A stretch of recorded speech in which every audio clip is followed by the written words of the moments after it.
touchdown, 255 yards total, with 50 in the first half. Super, How important was that? How impressive was that? extremely important. But I think you've seen over the last several weeks, kind of that group has been coming into form, and really starting to gel on all three levels. And so super proud of those guys, and just play complementary football.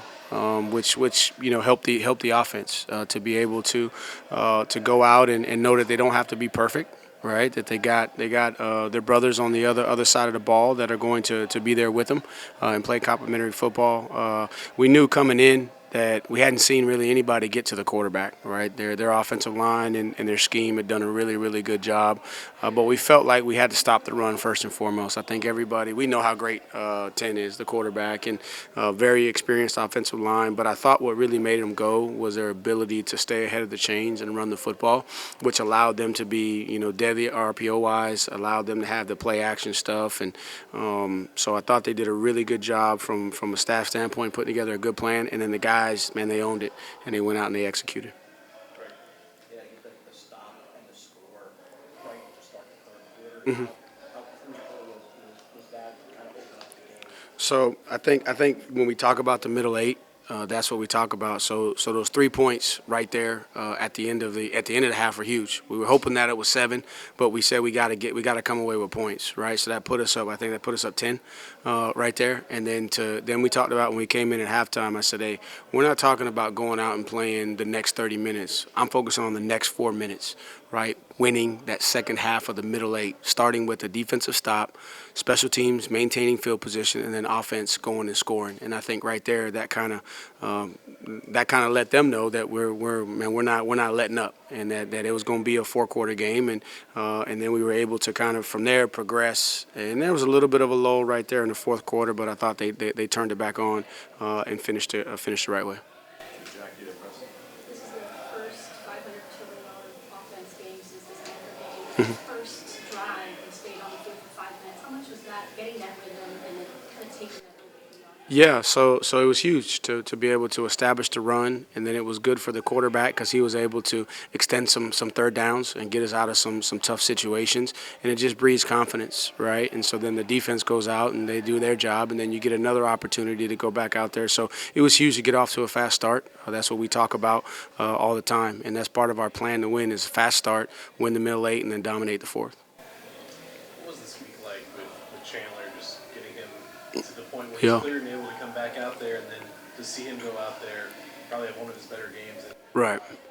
I mean, it was early in the week. Obviously, you're just trying to do what's right for him, right? Because I know what kind of young man he is and the competitor he is. He's gonna want to go out and do everything he can as early as he can, right? But you gotta take it slow and make sure that he's getting enough rest so that his body can recover and heal the right way. And then we got to Wednesday and you started to see, okay, there may be a chance, right? But I thought Danny had a great week of preparation as well, and we didn't know until really up until before the game, that he was going to be available to go. But I knew that if he was cleared to go, that he was going, because he had made it. He was adamant about this is what he came for, an opportunity to be in this position in the month of November.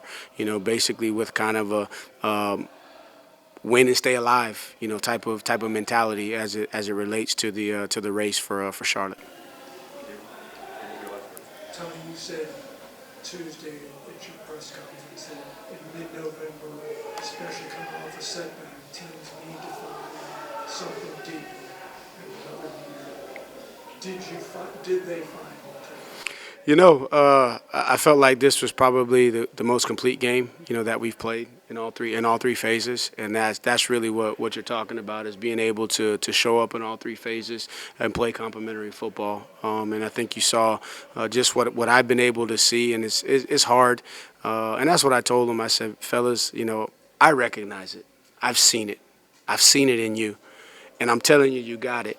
Now you have to go showcase it to the world for everybody else to tell you that you got it, right? And so it was just good to see them come out and just play free, and not really focus on what's at stake, but just focus on trying to play their best 4 quarters of the year. And I felt like, and then we'll go back and watch the tape, and I may change my opinion after I watch the tape, but I feel coming off the field, I feel like they played their best 4 quarters collectively.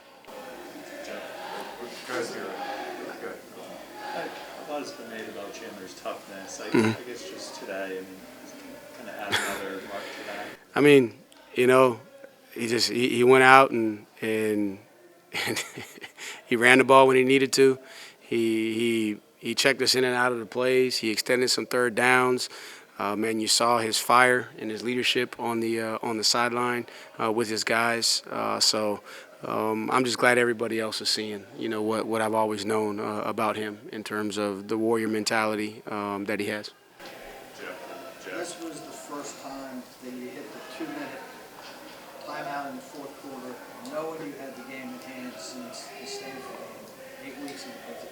Was it nice to not sweat out the final minute of the game? I think maybe y'all felt like that.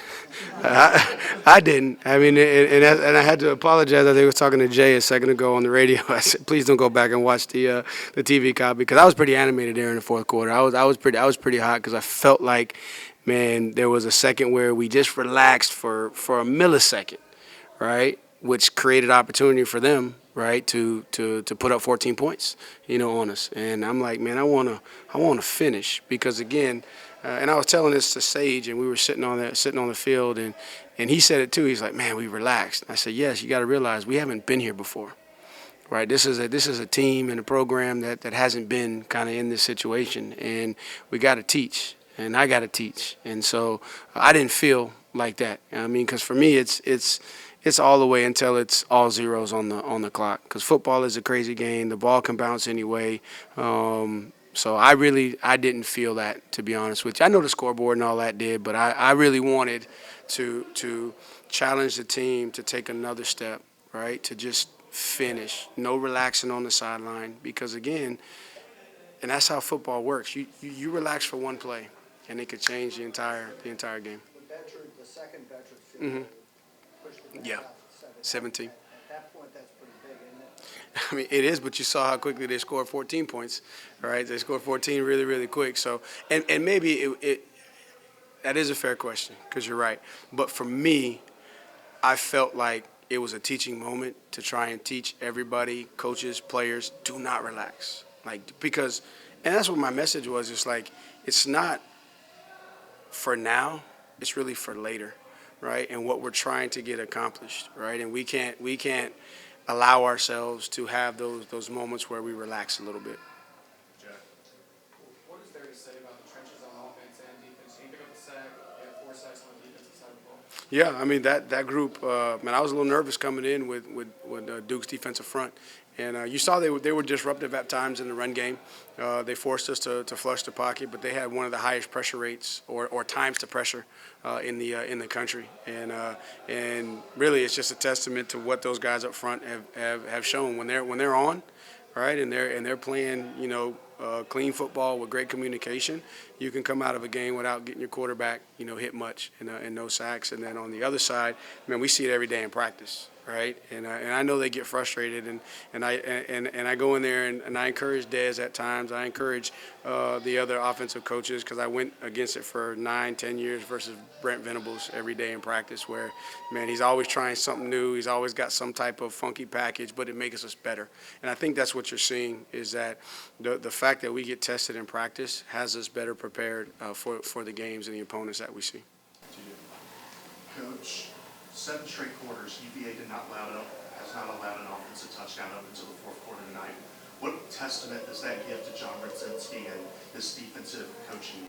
Yeah, they're doing a great job of putting together outstanding plans, and more importantly, the players understand the plans to be able to go out and execute, and then that builds confidence, and then the guys can go out there and win the one-on-one competitive plays. Like I thought Carnley made some really good competitive plays, so the coaches helped him get in position, but then he's got to go execute, and he did. So I think that's what you're seeing is the guys got a ton of confidence in the plan. They got a ton of confidence in the technical coaching that they're getting, so they can go out and just execute and have fun.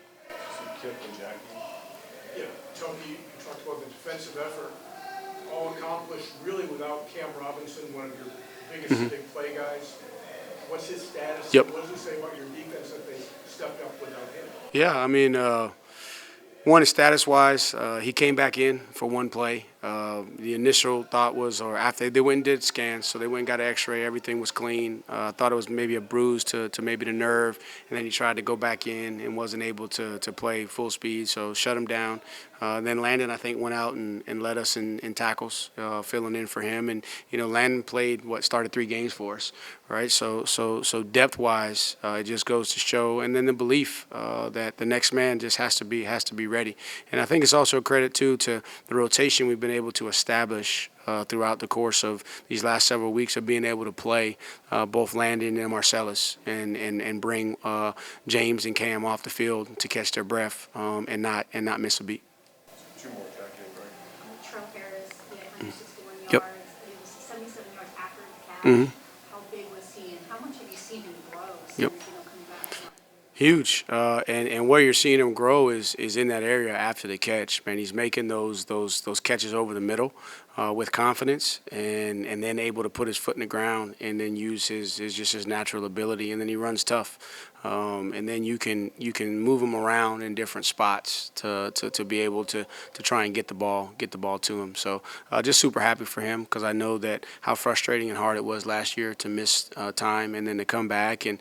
Really had to work. Had a little bit of a setback with the knee, over the summer, and then been leading that unit, or the receiver unit, and so just super. And it was good to see 6 make some plays, right? And then 7, he'll make his plays. So it's really good when those guys can contribute. But I thought they did a good job too of blocking in the run game to create some of the explosive runs for us. Were you waiting for a game like that from Kamak? Yes. Big time.